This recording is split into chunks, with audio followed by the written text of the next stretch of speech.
سورۃ المرسلات پارہ نمبر 29۔ نحمدہ و نصلی علی رسولہ الکریم، اما بعد، اعوذ باللہ من الشیطان الرجیم، بسم اللہ الرحمن الرحیم۔ والمرسلات عرفا فالعاصفات عصفا والناشرات نشرا فالفارقات فرقا، صدق اللہ العظیم۔ یہ مکی صورت ہے، ہجرت سے پہلے نازل ہوئی ہے، اور ترتیب نزولی کے اعتبار سے یہ 33 نمبر پر ہے، اور قرآنی ترتیب جو ہمارے سامنے ہے اس 77 نمبر پر ہے۔ 2 رکوع ہیں اور اس کی 50 آیات ہیں، اور اس سورہ مبارکہ کا نام سورۃ المرسلات ہے، اس لیے کہ اس میں پہلا لفظ ہے والمرسلات، جس میں ہواؤں کی صفت بیان کی گئی ہے، اور پھر اس کا سورہ دہر کے ساتھ ربط یہ ہے کہ سورہ دہر کے آخر میں تھا وَأَعَدَّ وَالظَّالِمِينَ أَعَدَّ لَهُمْ عَذَابًا أَلِيمًا، کہ ظالموں کے لیے ہم نے دردناک عذاب تیار کر رکھا ہے۔ تو اب اس سورہ مبارکہ میں اسی کا بیان ہے کہ وہ عذاب قیامت کے دن شروع ہوگا، اور جو کافر ہیں یعنی جھٹلانے والے ہیں ان کے لیے قیامت میں بڑی بدبختی ہوگی۔ اور اس سورہ مبارکہ کا مختصر خلاصہ یہ ہے کہ اس کی ابتدا میں قیامت کے وقوع پر کچھ استشہاد پیش کیے گئے ہیں، پھر ایک دنیاوی ڈراوا ہے، اخروی ڈراوا ہے، مومنوں کے لیے بشارت ہے، اور مجرمین کے لیے پھر زجر ہے، اور پھر آخر میں جو جہنم میں لے جانے والے اعمال ہیں ان کا ذکر ہے۔ اور پھر یہ جو سورہ مبارکہ ہے یہ مکی دور کے درمیان کی صورت ہے، اور اس وقت جو آزمائش اور ابتلاء اور مخالفت تھی وہ زوروں پر تھی، اس لیے سورہ مبارکہ کا لہجہ بھی بڑا سخت ہے تھوڑا سا، اور اللہ تبارک و تعالی نے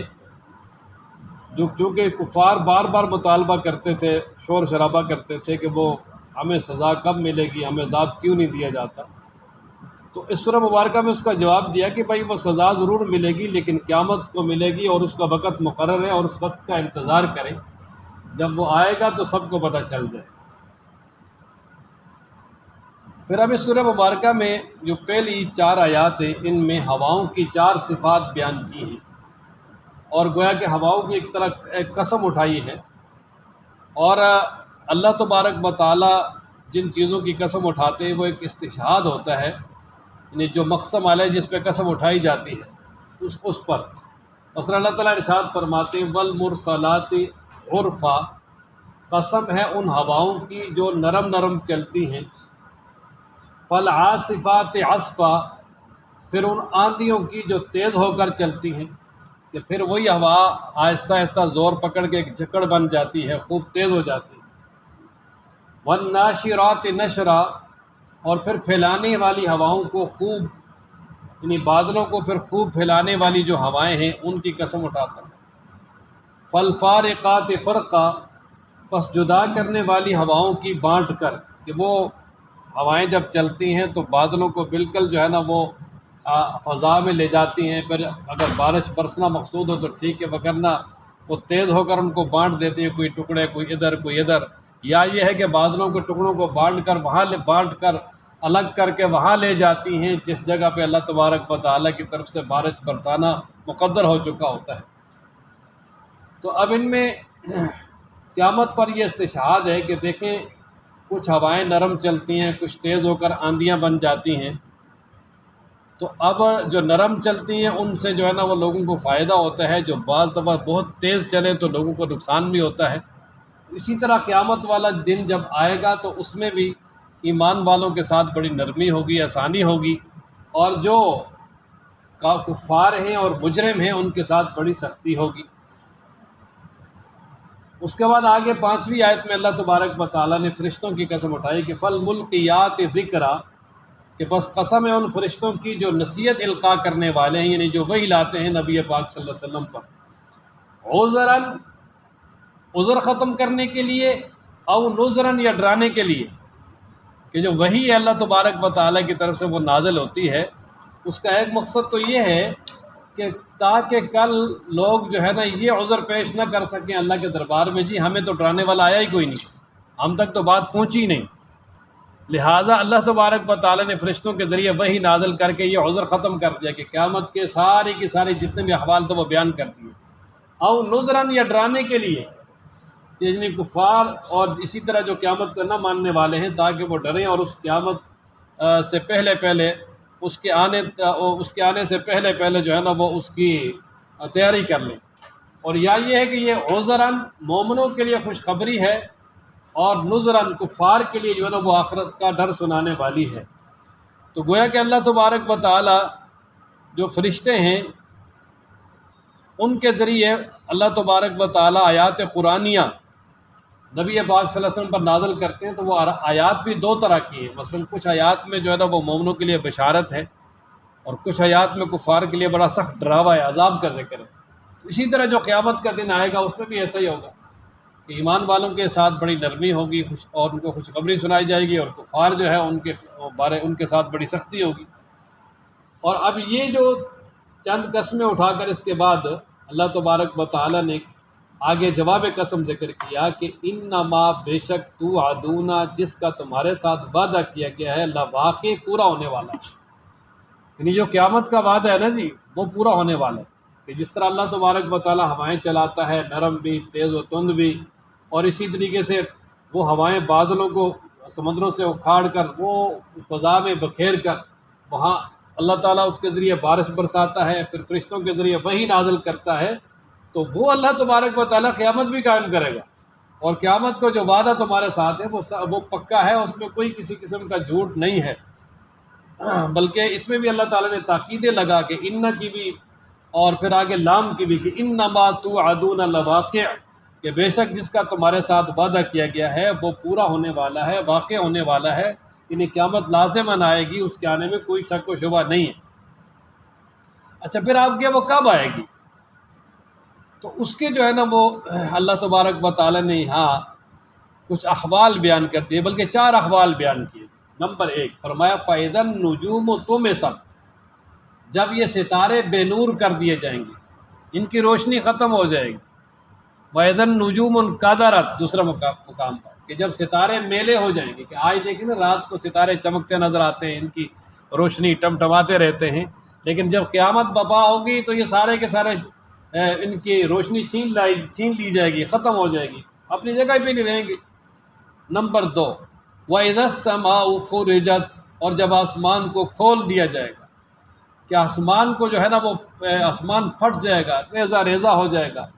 وَفُتِحَتِ السَّمَاءُ فَكَانَتْ أَبْوَابًا، اس سے اگلی صورت میں آئے گا، آسمان کو کھولا جائے گا، دروازے ہی دروازے ہوں گے، جہاں سے مرضی انسان جائے۔ اب تو دیکھو نا کتنا پختہ آسمان ہے، اللہ تبارک و تعالیٰ فرماتے ہیں آسمان کی طرف دیکھو، دوبارہ دیکھو، پھر دیکھو، پھر دیکھو، کوئی اس میں تمہیں خلل نظر آتا ہے؟ کوئی بھی نہیں نظر آتا، بالکل جو ہے نا وہ پلین مضبوط چھت ہے، لیکن فرمایا کہ قیامت جب برپا ہوگی تو یہ مضبوط چھت بھی جو ہے نا وہ ٹوٹ جائے گی، ریزہ ریزہ ہو جائے گی، کچھ بھی نہیں رہے۔ نمبر 3 وَإِذَا الْجِبَالُ، اور جب پہاڑ نُصِفَتْ، اڑے اڑے پھریں گے، کہ جب پہاڑوں کو ایک ریت بنا دیا جائے گا، چمکتی ہوئی ریت، وَسُيِّرَتِ الْجِبَالُ فَكَانَتْ سَرَابًا، پہاڑوں کو چلا دیا جائے گا، وہ چمکتی ریت ہو۔ وَتَكُونُ الْجِبَالُ كَالْعِهْنِ الْمَنْفُوشِ، پہاڑ جو ہے وہ دھنکی ہوئی روئی کی گالوں کی طرح اڑ جائیں گے۔ اللہ اکبر، آخری پارہ میں تو یہاں بھی فرمایا کہ وَإِذَا الْجِبَالُ نُصِفَتْ، جب پہاڑ اڑے اڑے پھریں گے، یعنی پہاڑوں کو چلا دیا جائے گا، چمکتی ریت بن کر اڑ جائیں گے۔ اچھا یہ اب دیکھیں نا کہ یہ 3 بڑی مضبوط مخلوقات میں سے ہے نا، کہ ستارے، اور پھر اسی بعض کہتے ہیں ستارے جو ہے نا وہ سورج سے بھی بڑے ہیں، اور پھر اس کا آسمان اور پہاڑ، یہ تینوں جو مضبوط مخلوق ہے ختم ہو جائیں۔ اس کے بعد وَإِذَا الرُّسُلُ، اور جب رسول اُقِّتَتْ، وقت مقرر کیے جائیں گے، کہ جو اللہ تبارک و تعالیٰ کے رسول ہیں اللہ تبارک و تعالیٰ قیامت والے دن ان رسولوں کو بطور گواہ کے ان کی امتوں پہ کھڑا کریں گے، اور سارے رسول گواہی دیں گے اپنی امتوں کے بارے میں کہ یا اللہ ہم نے ان کا تک دین پہنچا دیا تھا، اور انہوں نے جو ہے نا وہ آگے عمل نہیں کیا، اور انہوں نے دین کو آگے نہیں پھیلایا، ہم نے اپنا کام پورا کر دیا۔ اللہ تبارک و تعالیٰ رسولوں کو باقاعدہ پوچھیں گے کہ تمہارے ساتھ کیا معاملہ ہوا ہے؟ وہ کہیں گے یا اللہ ہم نے تو ان کو تبلیغ کی تھی لیکن انہوں نے ہماری بات نہیں مانی۔ اس وقت رسول جو ہے نا اپنے امت کے خلاف گواہی دے کے بری و ذمہ ہو جائے۔ بلکہ بعض روایتوں میں تو یہ ہے نا کہ امتیں انکار کر دیں گی کہ ہم تک دین پہنچایا ہی نہیں گیا۔ اللہ تعالیٰ رسولوں سے پوچھیں گے ہاں پہنچایا کہ نہیں؟ کہیں گے جی پہنچایا ہے۔ امتیں کہیں گی کوئی گواہ ان کے پاس ہو، تو وہ کہیں گے جی ہمارے پاس امت محمدیہ گواہ ہے، اور یہ امت محمدیہ جو ہے نا وہ اللہ کے رسولوں کے حق میں گواہی دے گی، اور پھر نبی پاک صلی اللہ علیہ وسلم اپنی امت کے حق میں گواہی دیں گے کہ میری امت میں صحیح۔ وَإِذَا الرُّسُلُ أُقِّتَتْ، اور جب رسولوں کے لیے وقت مقرر کیے جائیں گے، یعنی قیامت والے دن رسول جمع ہو کر اپنی امتوں کے خلاف گواہی دیں۔ لِأَيِّ يَوْمٍ أُجِّلَتْ، ان امور کو کس دن کے لیے مؤخر کیا گیا ہے؟ لِأَيِّ يَوْمٍ، کس دن کے لیے؟ اُجِّلَتْ، یہ اجل کہتے ہیں وقت مقرر کرنا۔ ایک ہوتا ہے نا جی عربی میں کہتے ہیں معجل، تعجیل، مہر میں بھی ہوتا ہے نا جی معجل اور غیر معجل۔ تو عین کے ساتھ جو معجل ہوتا ہے اس کا معنی ہوتا ہے نقد، جلدی، تعجیل، جلدی، اور حمزہ کے ساتھ جو ہوتا ہے نا اجل، مؤجل، اس کا معنی ہوتا ہے ادھار، مؤجل، ادھار۔ تو یہاں اجلت،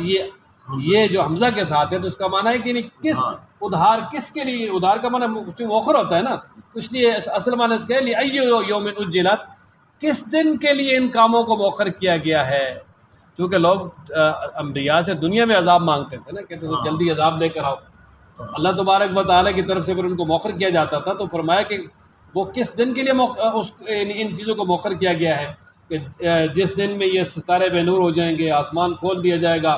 پہاڑ چلا دیے جائیں گے، رسول جو ہے نا وہ میدان معاشر میں رب کے سامنے کھڑے ہو کے اپنی امتوں کے خلاف گواہی دیں گے۔ تو فرمایا ان چیزوں کو کس دن کے لیے مؤخر کیا گیا؟ فرمایا لیوم الفصل، فیصلے کے دن کے لیے، اس دن کے جس دن اللہ تبارک و تعالیٰ اپنی مخلوقات کے درمیان فیصلہ کریں گے۔ قیامت والے دن کو یوم الفصل کہا ہے نا، اس لیے کہ وہ فیصلے کا دن ہے۔ اس دن رب ذوالجلال اپنی مخلوقات کے درمیان اور خاص کر انسانوں کے درمیان فیصلہ کریں گے، انصاف کریں گے۔ ایسا انصاف ہوگا کہ اگر کسی بے سینگ بکری نے سینگ والی بکری نے بے سینگ بکری کو بھی مارا ہوگا تو اللہ تعالیٰ ان کو بھی عارضی احتساب کر کے بدلہ دلوا کے پھر ان کو مٹی کے ساتھ مٹی کر۔ وَمَا أَدْرَاكَ مَا يَوْمُ الْفَصْلِ، تمہیں کیا معلوم فیصلے کا دن کیا ہے؟ یہ عظمت کے لیے ہے، پہلے بتا دیا کہ فیصلے کے دن کے لیے، پھر فرمایا فیصلے کا دن کیا ہے؟ فرمایا وَيْلٌ يَوْمَئِذٍ لِّلْمُكَذِّبِينَ، ہلاکت ہے اس دن جھٹلانے والوں کے لیے، کہ جنہوں نے دنیا میں رسولوں کو جھٹلایا، قرآن کو جھٹلایا، اللہ کے نبی کے فرمان کو جھٹلایا، اس کا انکار کیا، اس کو مانا ہی نہ، تو فرمایا ان لوگوں کے لیے قیامت والے دن ہلاکت ہے، تباہی اور بربادی ہے۔ اور یہ آیت اس سورہ مبارکہ کے اندر 10 مرتبہ ہے،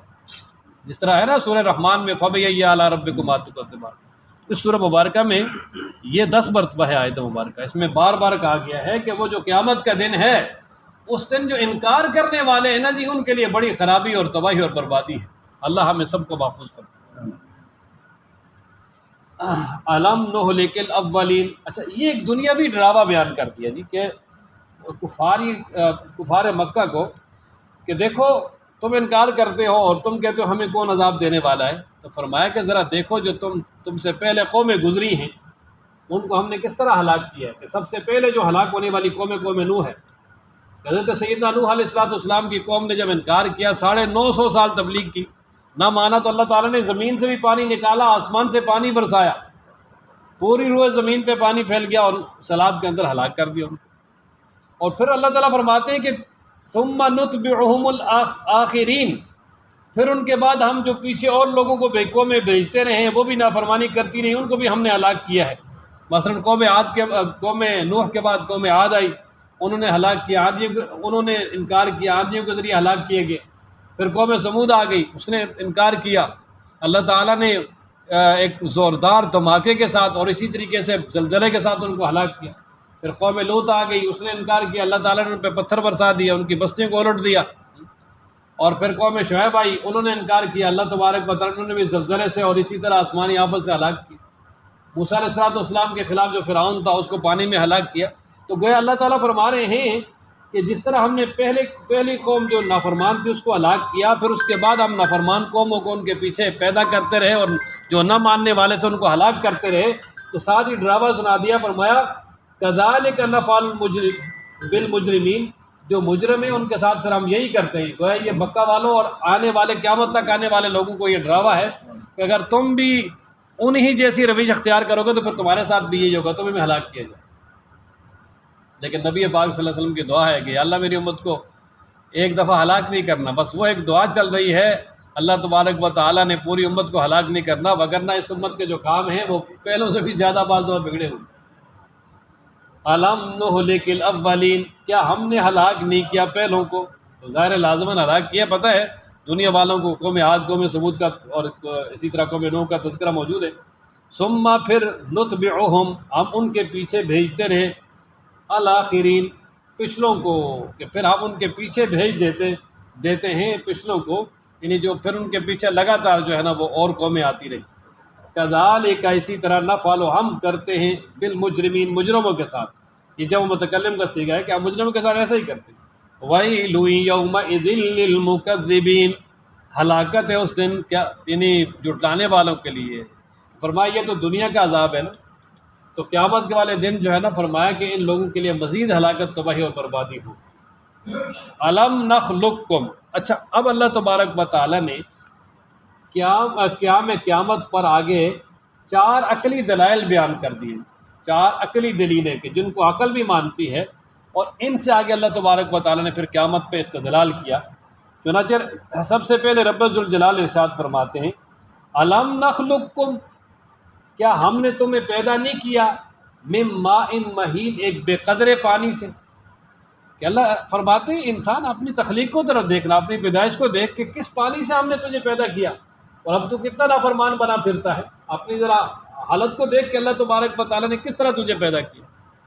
فجعلناہ،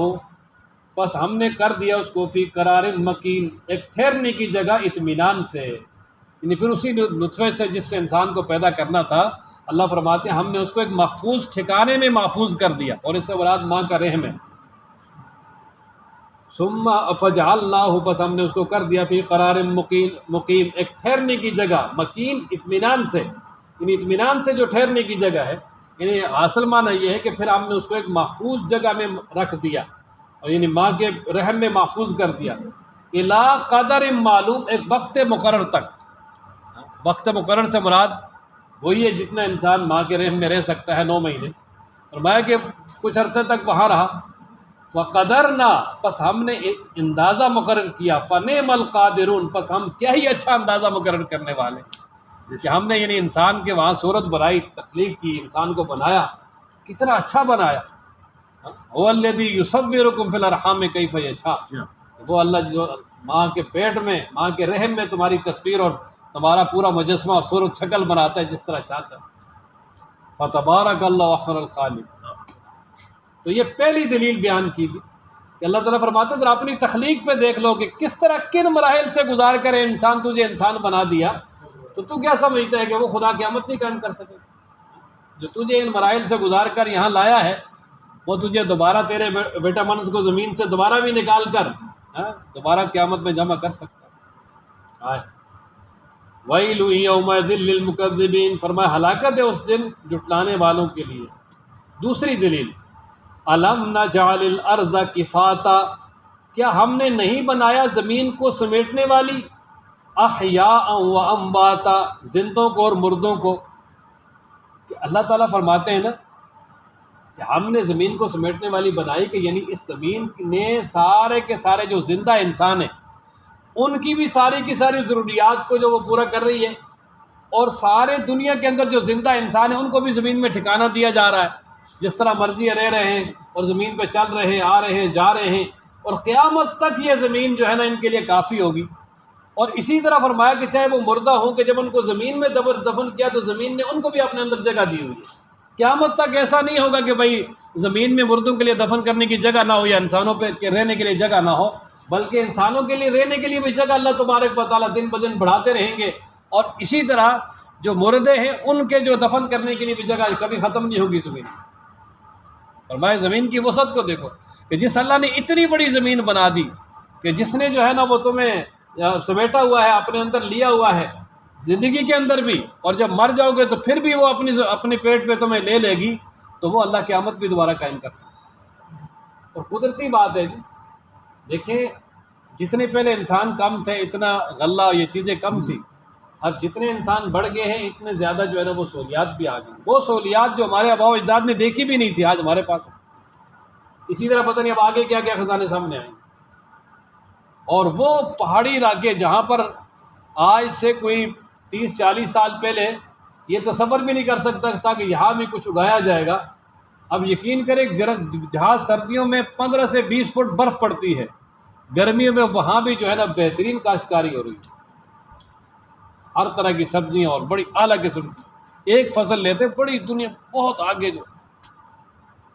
جہاں پہاڑ ہیں وہ جتنی ضروریات زیادہ اتنی اللہ تعالیٰ نے ان چیزوں کے اندر جو ہے نا وہ وسعت پیدا کر دی۔ اللہ،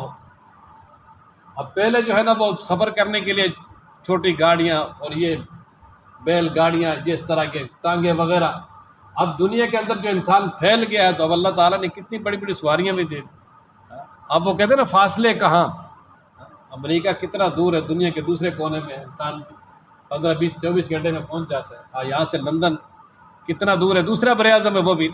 6-7 گھنٹے میں انسان پہنچ۔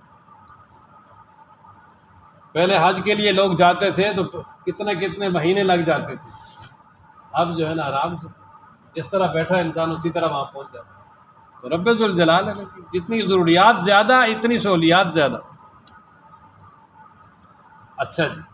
2 دلیلیں ہو گئی۔ تیسری، وجعلنا فیہا، اور بنایا ہم نے اس زمین میں رواسیہ پہاڑ، شامخات، اونچے اونچے بلند و بالا پہاڑی سلسلے بنائے، کیٹو، کوہ نور، تو پتہ نہیں کتنے بڑے بڑے جو پہاڑ ہیں، اتنے بڑے بڑے پہاڑی سلسلے، انسان ان چل کے تھک جاتا ہے،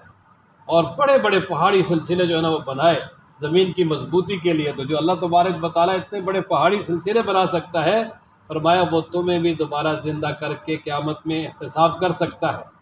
اور چوتھی دلیل، وَاسْقَيْنَاكُمْ،